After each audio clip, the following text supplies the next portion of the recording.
सुप्रभात विद्यार्थियों, सुमन हिंदी क्लासेज में आप सबका स्वागत है।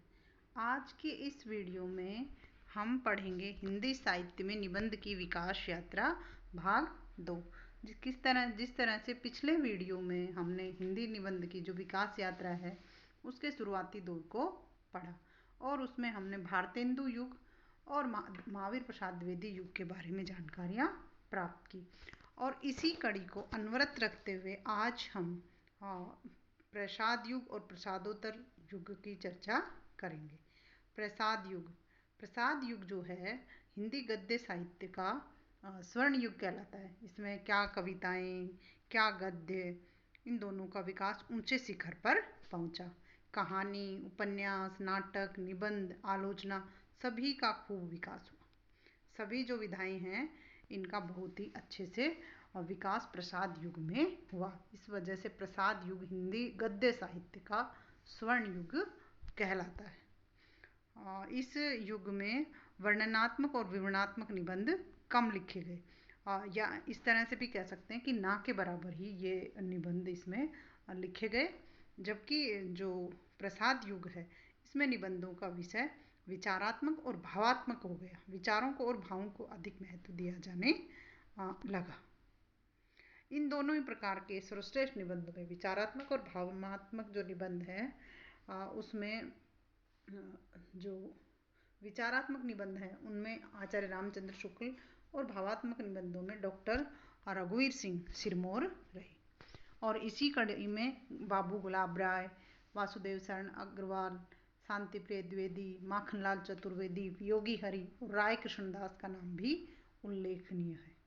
गुलाब राय जी के सामने द्विवेदी युग का सारा साहित्य भंडार था। इनके साहित्य का बहुत कुछ रंग द्विवेदी युग का ही रहा। गुलाब राय जी के जो निबंध हैं उनका कुछ कुछ रंग या बहुत कुछ रंग, इस तरह से कह सकते हैं कि बहुत कुछ रंग द्विवेदी युग का ही रहा। यह निबंधकार पहले हैं और आलोचक बाद में। फिर निराशा क्यों, मेरी असफलताएं, अंधेरी कोठरी, इनके निबंध संग्रह हैं। मेरी असफलताएं जो आत्मपर या व्यक्तिक व्यंग्यात्मक निबंध का संग्रह है। शेष दोनों संग्रहों में विचारात्मक निबंध है। निबंध और अंतिम संग्रह मनोवैज्ञानिक निबंधों का है। कौन सा? मेरी असफलताएं या अंधेरी कोठरी इनका जो वैज्ञानिक निबंध संग्रह है। आपकी भाषा बड़ी सरल और सुबोध होती है। विचारात्मक और मनोवैज्ञानिक निबंधों तक में भाषा का भाव की उलझन नहीं मिलेगी। आचार्य रामचंद्र शुक्ल का निबंध संग्रह चिंतामणि भारतीय साहित्य में नहीं विश्व साहित्य में भी महत्वपूर्ण स्थान रखता है। विचारात्मक निबंधों में शुक्ल जी के निबंध सर्वश्रेष्ठ है। इनमें विचारों की बारीकी और गंभीरता, भावों की मनोवैज्ञानिकता, भाषा का गठन और उसकी शब्द शक्ति आदि आदर्श हैं।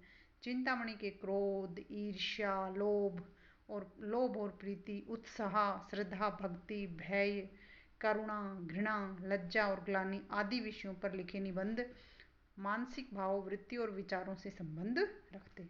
कविता क्या है? साधारणीकरण और व्यक्ति वैचित्र्य, साहित्यिक व्याख्या और विश्लेषण संबंधी, और तुलसीदास का भक्ति मार्ग, मानस की धर्मभूमि आदि साहित्य समीक्षा संबंधी हैं। मित्रता और प्राचीन भारतीयों का पहरावा, परिचयात्मक वर्णनात्मक निबंध। जो रामचंद्र शुक्ल जी का जो चिंतामणि निबंध संग्रह है उसमें कुल 18 निबंध हैं और उनमें से ज़्यादातर विचारात्मक निबंध ही हैं और कुछ उसमें भावात्मक निबंध भी हैं। मनोभावों या चित्तवृत्तियों का विवेचन करते हुए राजनीतिक, सामाजिक, धर्म, पारंपरिक व्यवहार आदि पर भी यह अपने मौलिक विचार प्रकट करते हैं। इन निबंधों की शैली में लेखक का गहन ज्ञान और गंभीर व्यक्तित्व, जो उनके निबंध हैं उनसे उनके गहन ज्ञान और गंभीर व्यक्तित्व प्रकट होता है।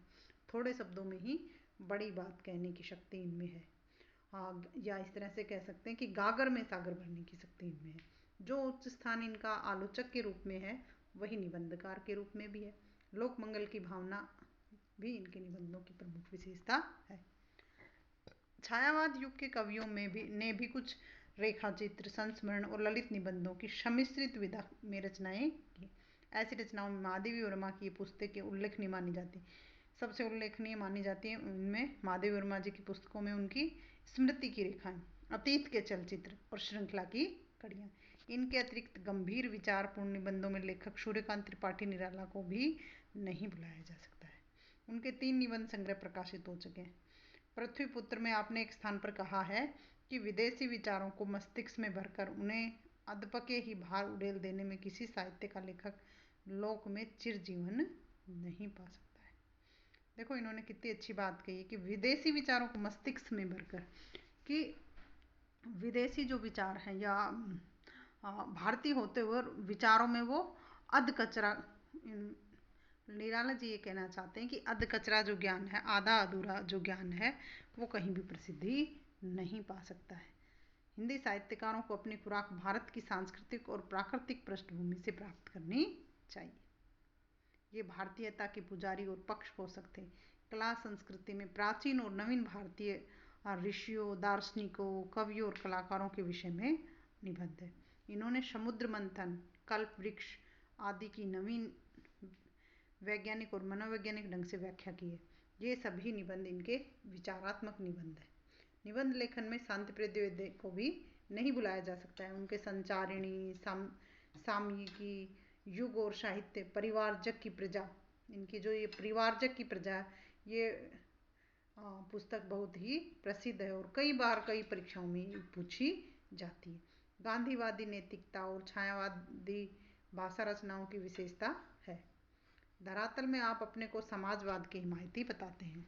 इस संग्रह में जीवन की समस्याओं का भौतिक समाधान खोजा गया है। विचारात्मक और भावात्मक दोनों प्रकार के निबंध इन्होंने लिखे। हिंदी निबंध साहित्य को इनकी देन है। इनके व्यक्तिक निबंध इस क्षेत्र में अद्वितीय हैं। अपने माता पिता, बहन के जो चित्र इन्होंने खींचे उनमें करुणा की नमी है, हृदय को स्पर्श करने वाली सच्चाई है। इनके ये अनुपम वैयक्तिक निबंध और परिवारजक प्रथा में भी संग्रहित है। परिवारजक की कथा, आप काव्य में कोमलकांत भाषा का प्रयोग करते हैं। अब आगे आते हैं डॉक्टर रघुवीर सिंह, माखनलाल चतुर्वेदी, रायकृष्ण दास, वियोगी हरि आदि ने भावात्मक निबंध लिखे हैं।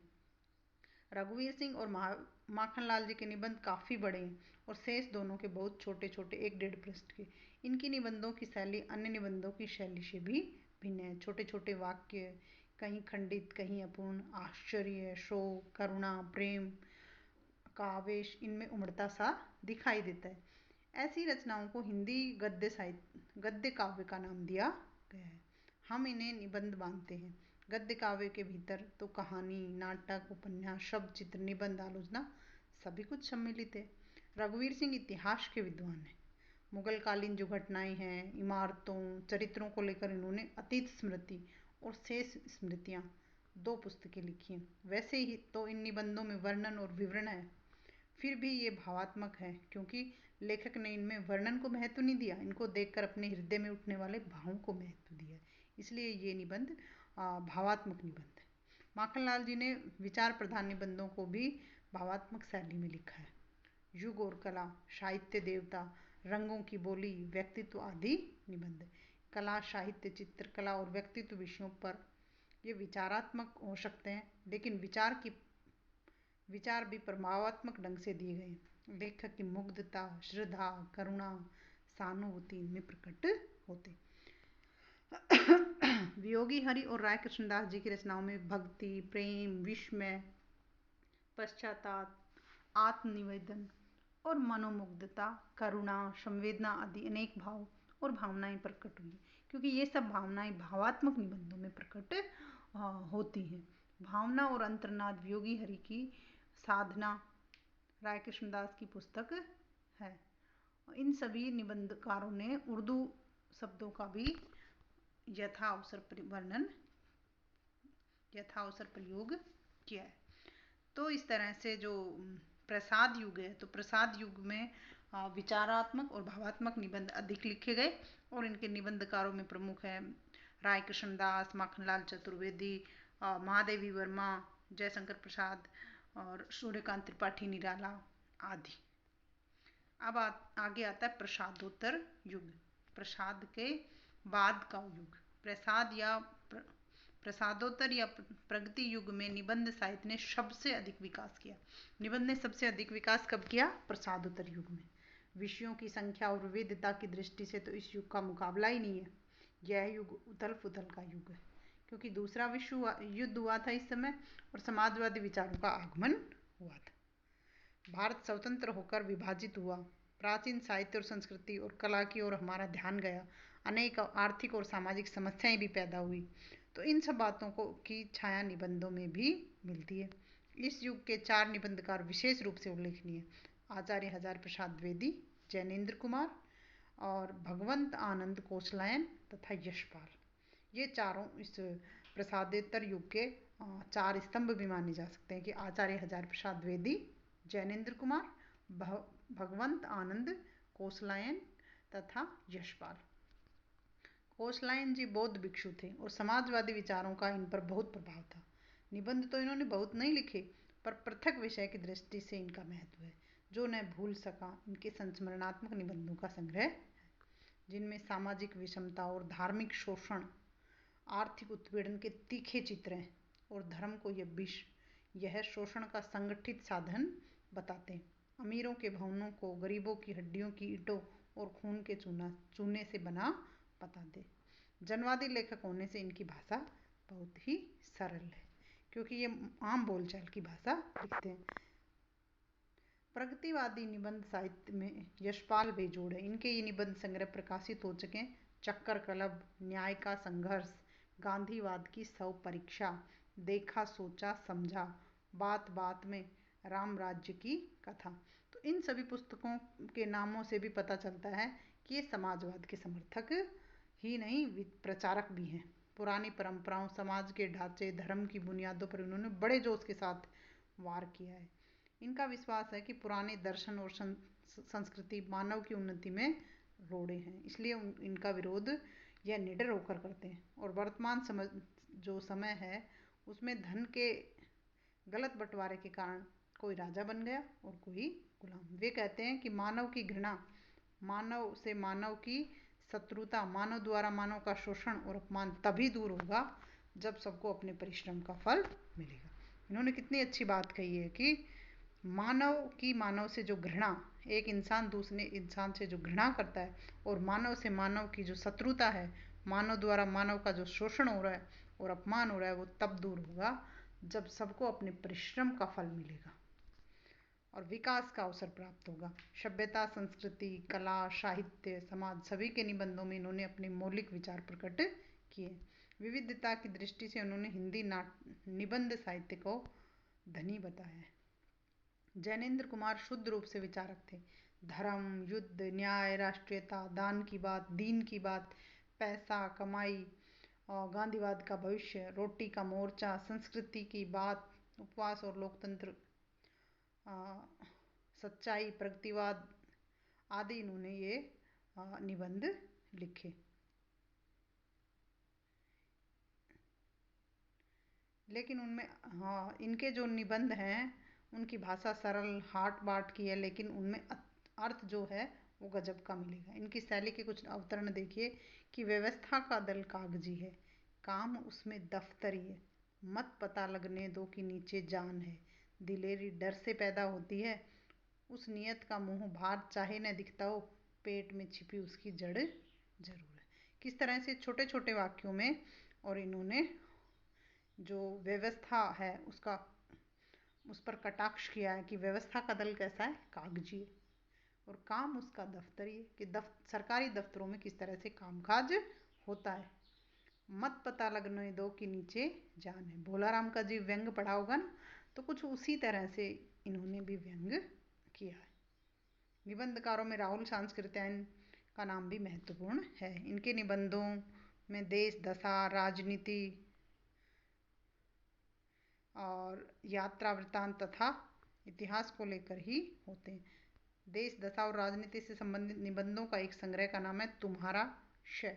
इस संग्रह के सभी निबंधों का निष्कर्ष यह है कि जो रूढ़िवादी है, जो रास्ता रोक कर खड़े हैं, उनका क्षय हो, उनका नाश हो।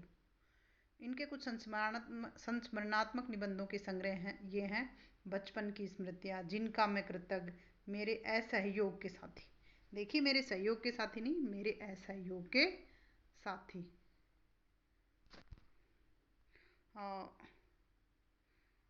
मेरे असहयोग के साथी।